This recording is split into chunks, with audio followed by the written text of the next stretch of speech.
Breaking news Karachi सामुंडी तूफ़ान defence या घर ख़ाली न कंदड़ माण्हुनि खां सुभाणे ज़बरदस्ती घर ख़ाली कराए वेंदा। DHA इंतिज़ामिया घर ख़ाली न कंदड़ माण्हुनि खां सुभाणे सुबुह जो ज़बरदस्ती घर ख़ाली कराए वेंदा। DHA इंतिज़ामिया डिफेंस हाउसिंग अथॉरिटी पारां छोटा बुखारी, छोटा शहबाज, निशात, सीव्यू अपार्टमेंट्स ऐं दरख्शां वारा इलाइक़ा ख़ाली करण जो नोटिस जारी। ब्रेकिंग न्यूज़ नाज़रीन हिकु दफ़ो ॿीहर दोहराईंदा हलूं त कराची सामुंडी तूफ़ान डिफेंस या घर ख़ाली न कंदड़ माण्हुनि खां सुभाणे ज़बरदस्ती घर ख़ाली कराए वेंदा। DHA इंतिज़ामिया घर ख़ाली न कंदड़ माण्हुनि खां सुभाणे सुबुह जो ज़बरदस्ती घर ख़ाली कराए वेंदा।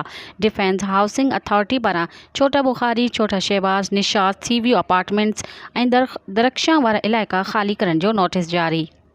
मज़ीद ख़बरनि ऐं तफ़सीलात लाइ विज़िट कयो असांजी वेबसाइट www.awamiNewsHD.com ऐं ॾिसंदा रहो अवामी न्यूज़ HD।